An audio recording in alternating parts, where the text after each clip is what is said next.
हम देखेंगे, लाजिम है कि हम भी देखेंगे, हम देखेंगे वो दिन के जिसका वादा है, जो लोहे अज़ल में लिखा है। हम देखेंगे, लाजिम है कि हम भी देखेंगे, हम देखेंगे।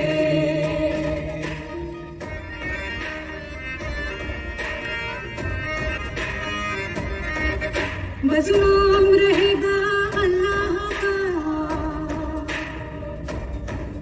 बस नाम रहेगा अल्लाह का, जो गायब भी है हाजिर भी, जो मंजर भी है नाजिर भी, उठेगा अनल हक का नारा।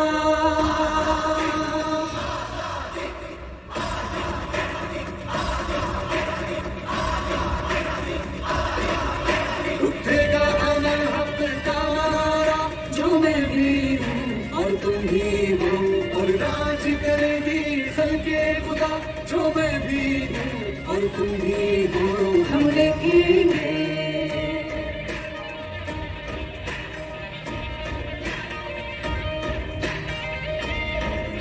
हम देखेंगे, हम देखेंगे, हम देखेंगे।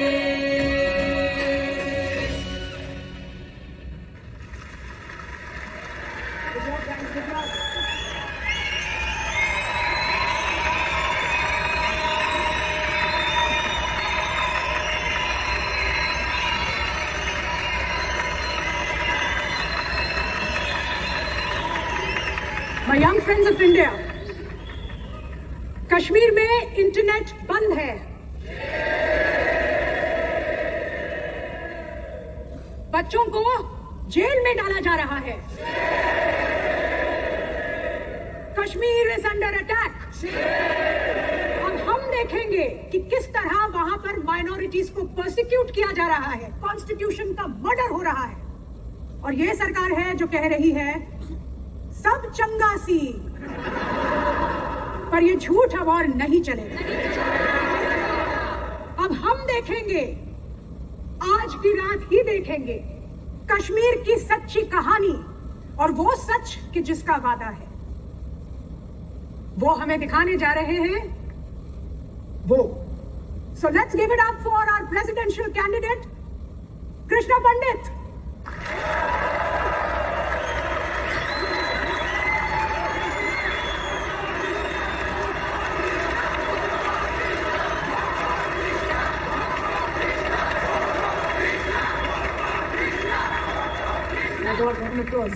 कृष्णा, अब पूरी दुनिया को इंतजार है कि क्या है कश्मीर का सच। And now the stage is all yours. बताओ हमें कि तुमने कश्मीर में क्या देखा। आजादी, आजादी,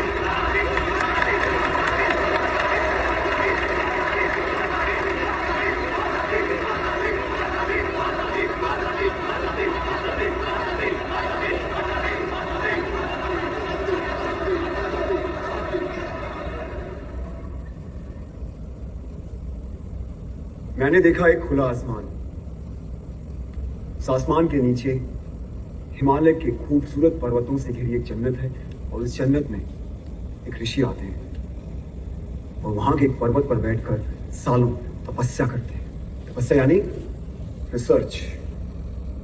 वो रिसर्च करते हैं ताकि उस जन्नत से ज्ञान की गंगा बह सके।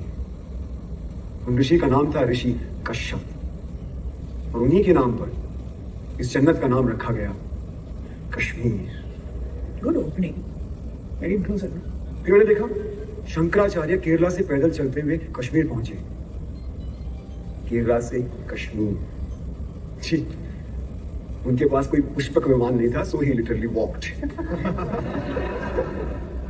और उन्होंने हिमालय की गोद में बैठकर सालों रिसर्च किया, क्योंकि फिलॉसफी पे वो जो रिसर्च कर रहे थे वो सिर्फ जन्नत में संभव थी, यानी कश्मीर में।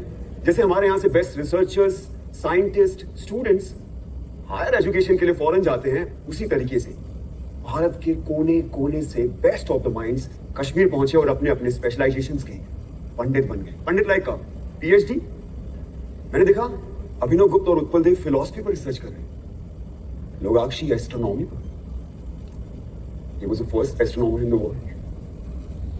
Charak और वाघभट, आयुर्वेद पर, Shushruta medical science, Panini grammar, Vateshwar trigonometry, Suya hydraulic engineering, Chand Bhatt law, Kalidas और Rudrata Sanskrit literature, Bhama aesthetics, Charangdev musicology, Vasugupta और सोमानंद अद्वैत, कलहंड history, Vishnu Sharma moral science, Panchatantra उन्होंने ही लिखा। मैंने देखा राजा ललितादित्य के शौर्य और पराक्रम को, मैंने सुना ललेश्वरी के वाक को। ये जो फिल्में, टीवी, थिएटर, वेब सीरीज, यानी जो कुछ भी हम नेटफ्लिक्स पे देखते हैं, ड्रामा, इस ड्रामा की साइंस यानी नाट्य शास्त्र, जिसे 5वां वेद भी कहा गया है, उसे भरत मुनि ने कश्मीर में ही लिखा। मैंने देखा धीरे धीरे इन हजारों लाखों पंडितों ने कश्मीर को असली जन्नत बना दिया। Kashmir became the seal of quality. इसीलिए ग्रीक्स ने कहा था Kashmir is the cradle of civilisation. Kashmir first millennium की सिलिकॉन वैली थी। ये सब mythology, it's all lie. Bingo. Don't worry, I think this is all a build-up. ये झूठ है और मुझे भी लगता है, क्योंकि हमें तो किसी स्कूल में, कॉलेज में या फिर मेन स्ट्रीम हिस्ट्री की बुक में सब नहीं पढ़ाया गया। क्यों मैम? ये झूठ है ना, अभी तो नहीं पढ़ाया होगा।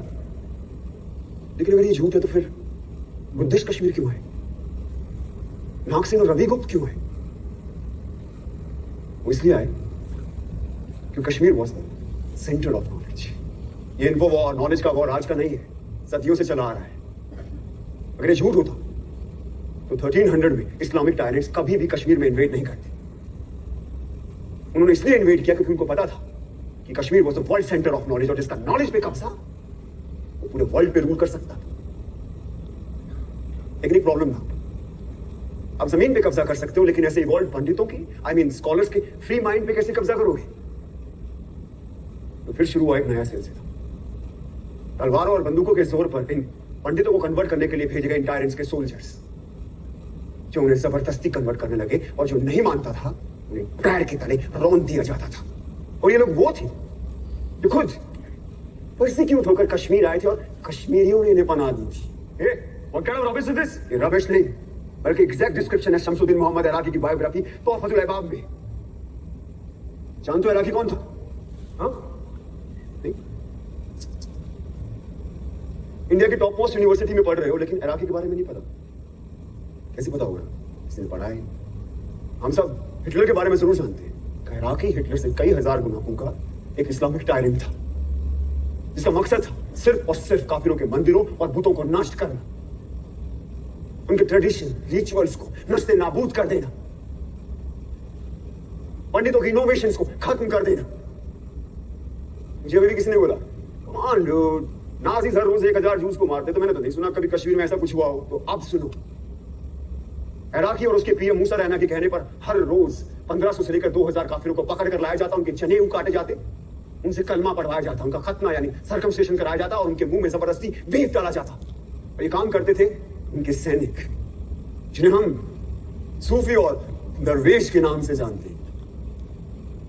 हिटलर ने कॉन्सेंट्रेशन कैंप्स का इस्तेमाल किया और इराकी ने तेहरान और जफरान का, यानी फोर्स एंड कंपल्शन। इसका डिस्क्रिप्शन किसने किया? खुद इराकी के बेटे ने। And if you want the original manuscript, it is available in Research and Publication Department of Jammu and Kashmir State under extraction number 551. Must read.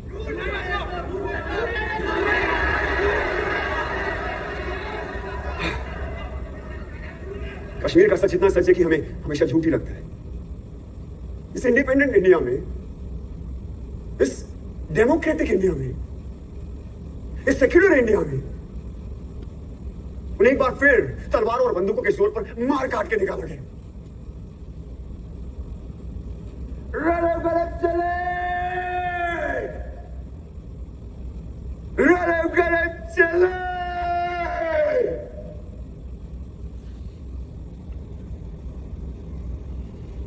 इसका मतलब जानते हो क्या होता है? रली मतलब करो, सली मतलब रन, करे मतलब डाई। अपना धर्म बदलो, भागो क्या मर जाओ। ये उनका 7th एक्सोडस था, और इस बार मामूली एक्सोडस नहीं था, इस बार था जेनोसाइड। और कहानी यही खत्म नहीं हुई। उन लोगों का एक बार फिर जेनोसाइड हुआ, जो ना इराक ने किया, ना टेररिस्ट ने किया और ना स्टेट ने। जो किया हमने और आपने, आपने आप सबने, जब हमने उन्हें अपने दिल और दिमाग दोनों से निकाल दिया। और ये था रियल जेनोसाइड। ये सब झूठ है। There was no real genocide. We don't want your fake propaganda. Listen Krishna, जो तुमने देखा वो बताओ, ज्ञान मत पेलो। जो हमने पढ़ा नहीं वो हिस्ट्री नहीं, जो हमने देखा नहीं वो हुआ नहीं, तो कश्मीर में जेनोसाइड हुआ ही नहीं। और कोई सच बोले तो ज्ञान मत पेलो। Now he'll prove his own hypothesis wrong. I don't bet on ordinary horses. अरे जिस नॉलेज के लिए कश्मीर क्रेडल ऑफ सिविलाइजेशन कहलाता था, कभी हमने उसे नेशनल हेरिटेज की तरह समझा ही नहीं। और आज ये भारत का नॉलेज सेंटर एक्सटिंक्ट होता जा रहा है, हमें उसकी खबर भी नहीं। से शेम शेम शेम। हमने मरने वालों को क्यों मार दिया? क्यों मरने वाले सिर्फ कश्मीरी थे, ना कि भारतीय? 1990 में सिर्फ कश्मीरी हिंदुओं को नहीं मारा गया, बल्कि तमाम मॉडरेट मुस्लिमों को भी मार दिया। यही नहीं, सिख, बुद्धिस्ट, क्रिश्चियन, डोगरा, गुज्जर, दलित, जिसने भी टेररिज्म के खिलाफ आवाज उठाई उन्हें मार दिया गया। यहां तक कि अरे यार कश्मीर की सोल तक को मार दिया गया। थिएटर, आर्ट, म्यूजिक, लिटरेचर सब बंद कर दिए गए। 1996 में सिनेमा हॉल खुला तो वहां गोलियां चला दी, पीपल डाइड। कितने टेम्पल्स को तोड़ा गया, उनको आग लगाई गई। क्या वो सिर्फ टेम्पल्स थे?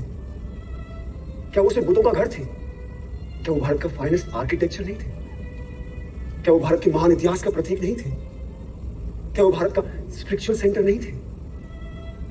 Indian architecture, Indian heritage centre, Indian spiritual centres को डिस्ट्रॉय कर देना क्या कल्चरल जेनोसाइड नहीं है? Stop this rhetoric. Talk facts or shut up. बोलने दो उसे, मैं सुनना चाहता हूं। मैं भी। बोलो कृष्णा।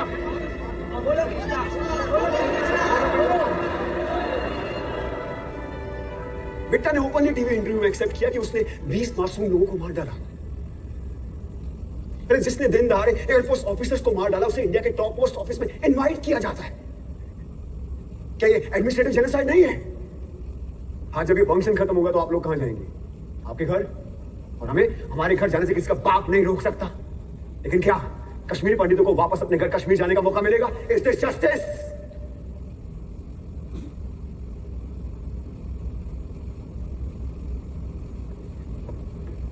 मैं तो एक स्टूडेंट हूं, सो कॉल्ड भारत का यूथ, द फ्यूचर। मैं दुनिया के बारे में ज्यादा जानता नहीं, लेकिन इतना जरूर जानता हूं कि जिस राष्ट्र में राइट टू जस्टिस नहीं, वो राष्ट्र कभी विश्व गुरु नहीं बन सकता। राधिका, प्रोफेसर राधिका मेनन, आपने एक बार मुझसे कहा था कि हर कहानी में एक विलन होता है। बिल्कुल होता है, लेकिन उससे बुरा विलन कोई नहीं जो एक बच्चे से उसकी मां को छीने। कहा जाता है कि जिस जमीन से आपकी जड़ें जुड़ी होती है ना, वो जमीन आपकी मां होती है। तो हाँ, है कश्मीर मेरी मां। मेरी मां का नाम शारदा था, ये उसकी कहानी है। मेरे भाई का नाम शिव था, ये उसकी कहानी है। तो ये कहानी सिर्फ मेरी मां की नहीं है, आप सबकी भी मां की है।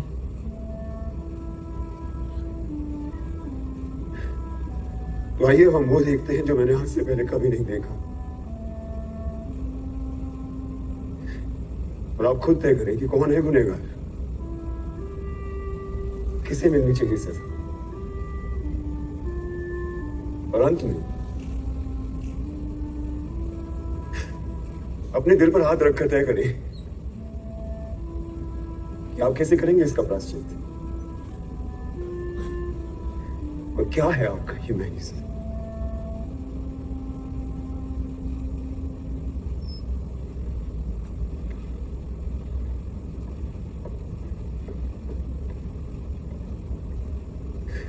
क्या है वो अनलहक? क्या है वो लोहे अजल?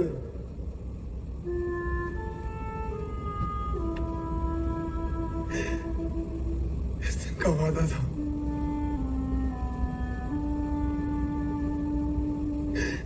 हम सब देखेंगे। अब हम सब देखेंगे।